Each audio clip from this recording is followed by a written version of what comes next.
Oh my goodness! COVID! How could you do this to the country, to the world, to our children? Does it mean it's too late to prepare my child for the 11 plus?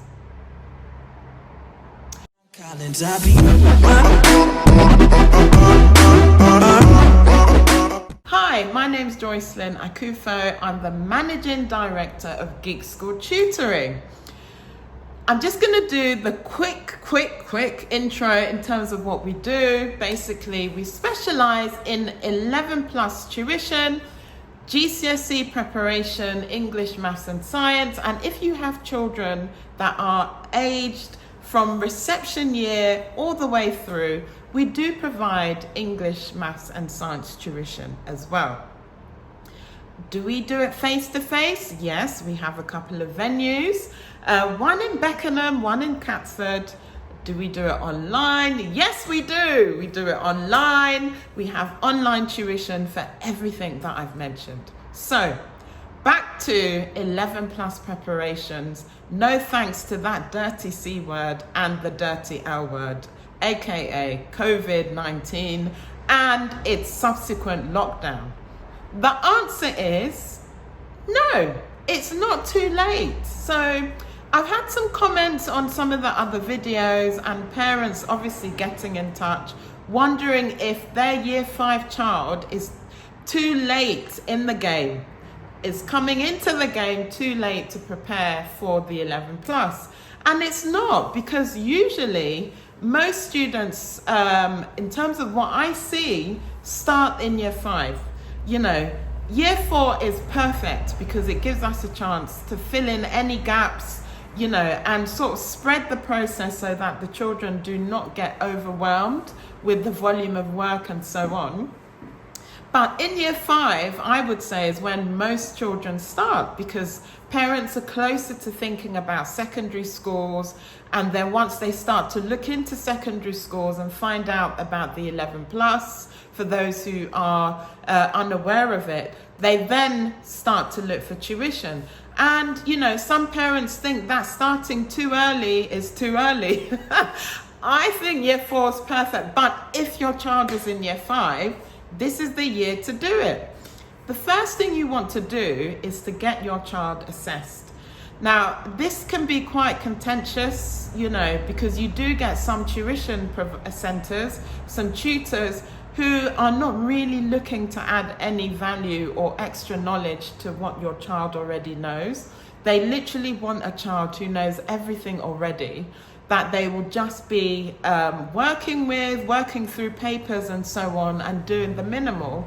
And so if your child goes there and doesn't score 80 or 90%, they'll tell you that your child will never pass the 11 plus and so on. I've even had an instance where somebody took an assessment somewhere and they had the audacity to say that that child looked like they had learning, I'm not even laughing because it's just horrendous, but learning like special needs.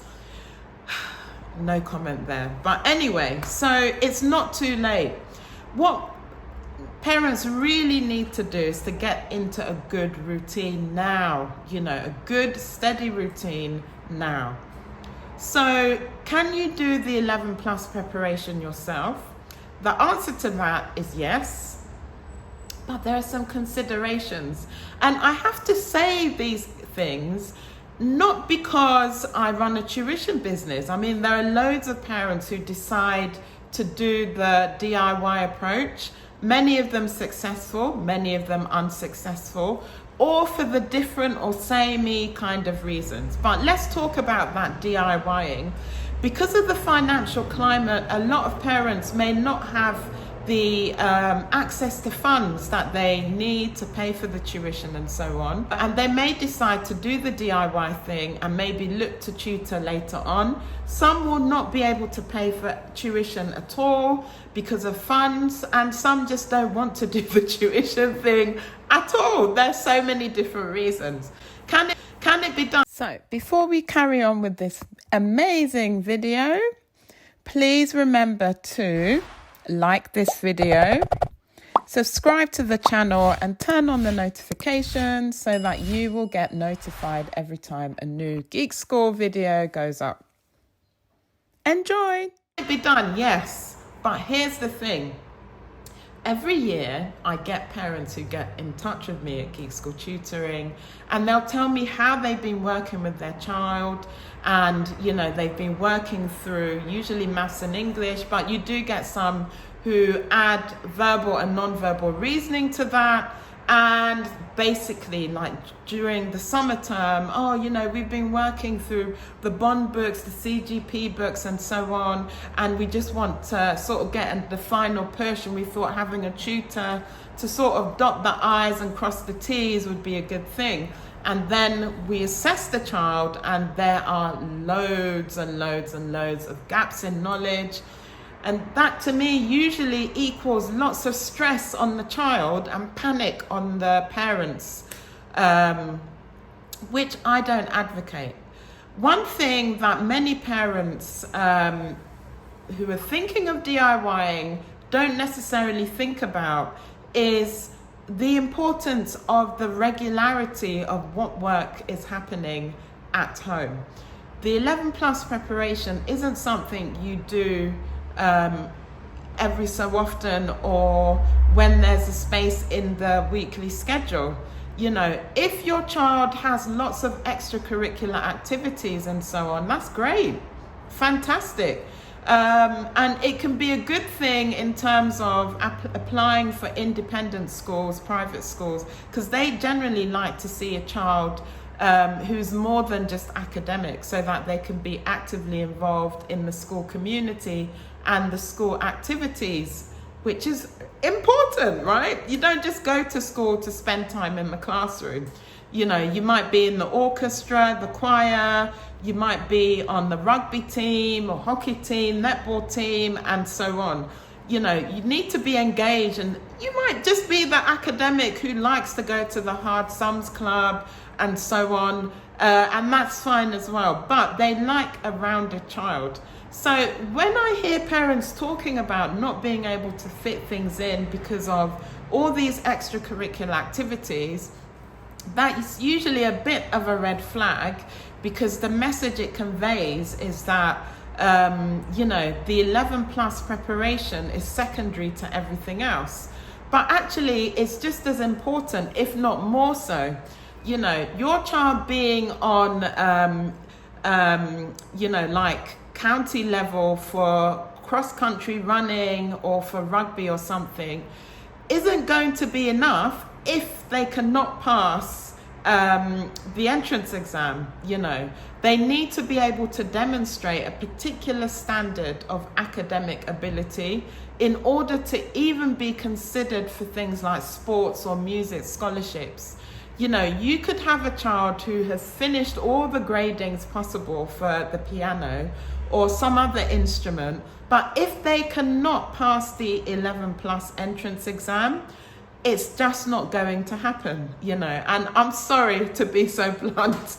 I'm sorry, but I'm not in the business of lying to people. We just have to call a spade a spade. So DIYing means you should allocate time to working with your child through all the curriculum for the 11 plus as if they were going for tuition somewhere. However you do that is up to yourselves, obviously. Whether you choose the weekend to do that and sit down for a couple of hours every Saturday or Sunday or whatever is fine, but it needs to be regular, and you need to have a game plan. You need to know about the exams that your child is going to sit, the content and knowledge required, the style of paper and how they're going to approach it, and so on. Obviously, I'm not an advocate for that, because one key thing that's missing in that package is being able to benchmark your child with other children. So you could say, nearer the time I'll do a mock test, and whatever comes out we'll just work on it and it'll be fine. And I'm sure there are parents for which it has been. However, if you've watched my video about mock tests, you will know that mock tests are not always as transparent as we would like them to be. And for many reasons, children can score quite terribly or quite well because some of these papers are quite repetitive. And obviously they make these papers up looking at the papers for the various styles of 11 plus paper, be it GL, SEM, CSSE, and so on. And so if your child has been put through the rigors of paper practice, they may get a very good score for the mock test. But generally what tends to happen is that they score very badly or a lot lower than we expect them to. And I always wonder why that happens. I will leave it there. Great. There would be an ambulance going, a fire engine if even. Let's just hope that situation is okay. Anyway, so I don't think that's enough of a plan, really, to use just the mock test. So sometimes, the mock test will tell you that 100 children have sat that paper, but that 100 could be over a number of years.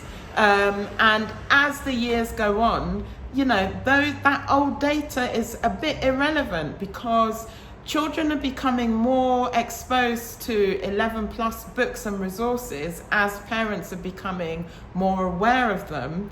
And so if you're benchmarking children, like in terms of the rankings, based on data from like 5, 6, 7 years ago, all the way up to this present year, it's not very accurate, is it? It's like doing a survey on mobile phone use. If you do one this year and you compare it to even 2 years ago, there is a difference. So I see it like that, really. So that's one thing, okay? So what can you do to fast track your child's preparation for the 11 plus? So again, if you've watched any of my other videos on the 11 plus preparation, you probably heard me talk about this before. Not probably, you definitely have heard me talk about this before. Times tables, reading. Times tables, reading. Times tables, reading. There's nothing wrong with this video, by the way. I have repeated that several times for a reason. I'm always amazed at how many parents get in touch and they tell me how great their child is doing at school. Fantastic, that's what we want, yay, yes. And then we do an assessment and I pop around and say, right, 9 times 9, 6 times 7, 12 times 11, and the children are counting on their fingers or taking ages to come up, or one of these I shouldn't even laugh really, because it really isn't funny, but in a way it kind of is, and I'll explain. So one strategy that children who are not confident with their times tables use is repeating the question, and that buys more time to answer the question. So try that with your child. If you say 8 times 8 and your son or daughter repeats 8 times 8, you know that something isn't quite as perfect as it can and should be. Head over to the App Store or the Google Play Store or whatever app thingamajig. Download a free times table app. I'm not going to recommend one because I'm not affiliated with any of them. Maybe somewhere in the future we might create one for Geek School, who knows? But literally they are practically the same. Don't pay for one, download a free one, and when you download a free one, get your child to do 10 to 15 minutes of practice on that app every day. Give it 2 weeks maximum and you will see a huge difference. Now you think, oh, is that all she's gonna give me? Times tables? Wow. Times tables are crucial for most of the mathematical operations that your child needs to know. Now, with the 11 plus exams, time is everything. So you can have one child who, when you say, what's 9 times 9? They say 81, just like that.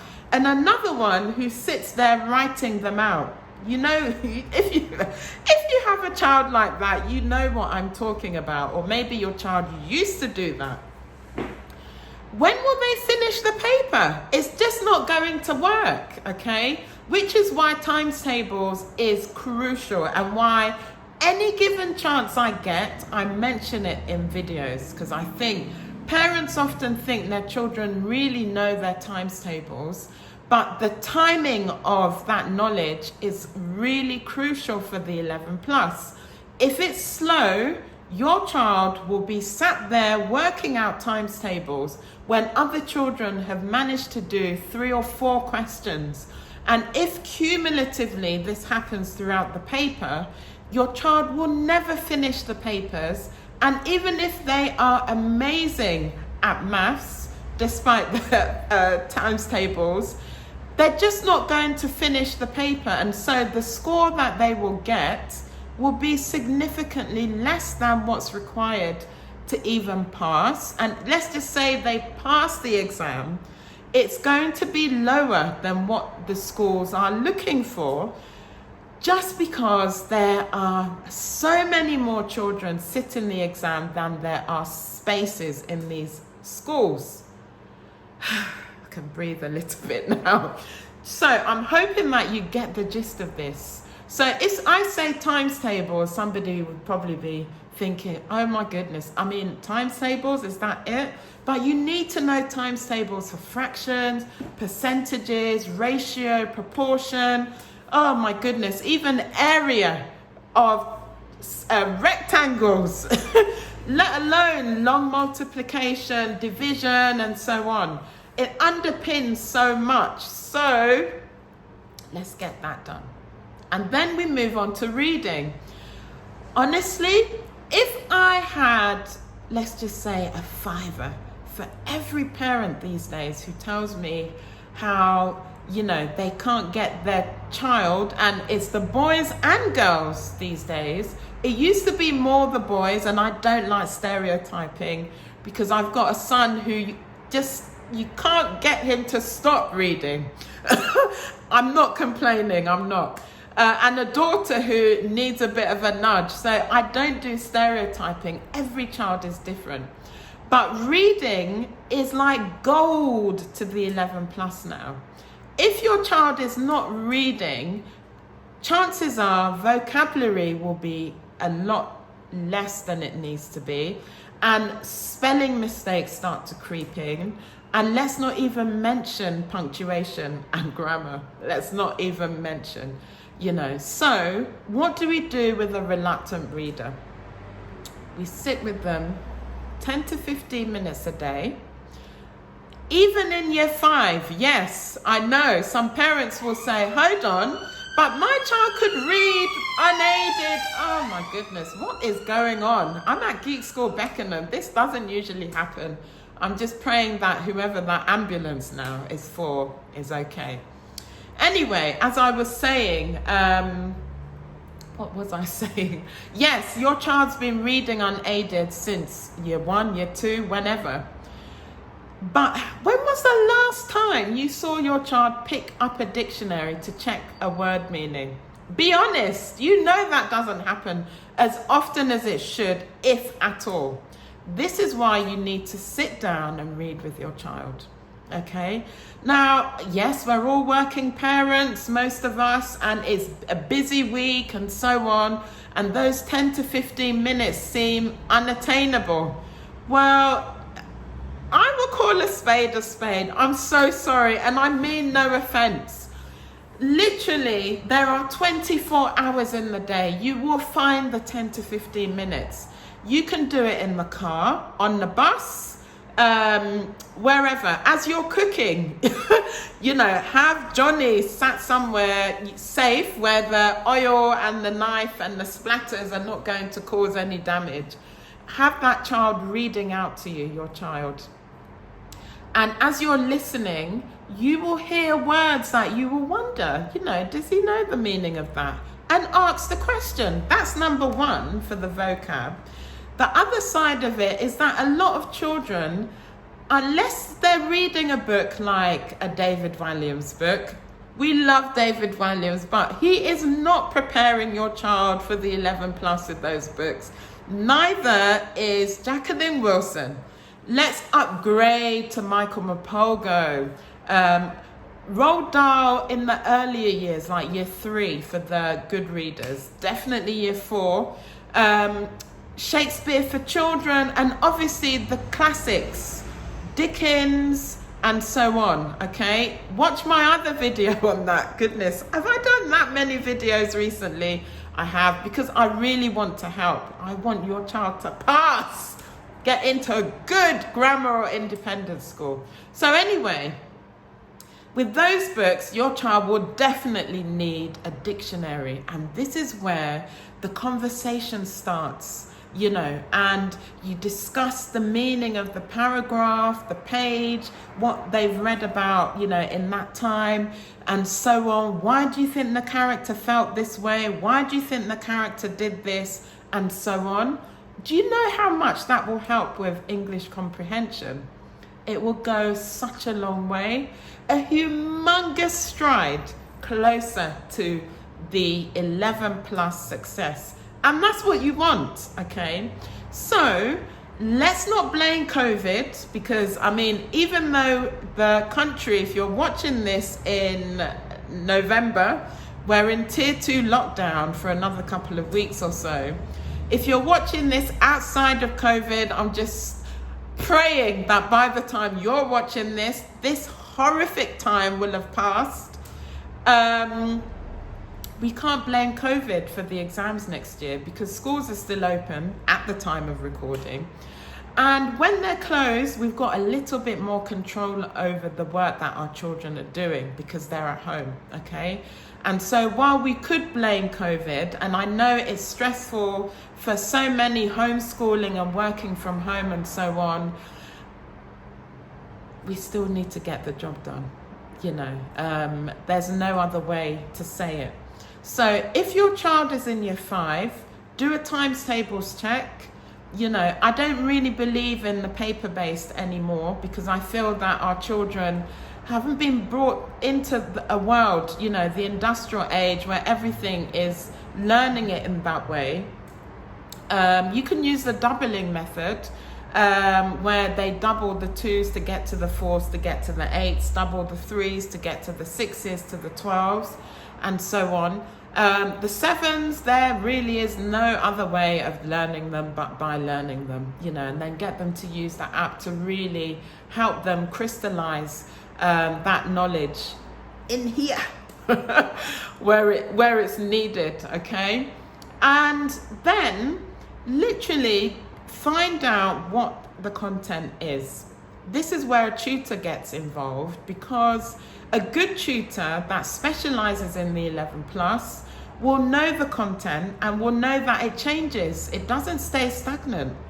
Many parents have been shocked by the school change, the exam paper changes in schools, but if you're, because of lockdown and the fact that many schools don't want children who do not go to that school in large numbers attending. So some independent schools even have moved on to a computerized exam process and so on. If your child had a good tutor, those changes would not be detrimental to your child's passing the exam.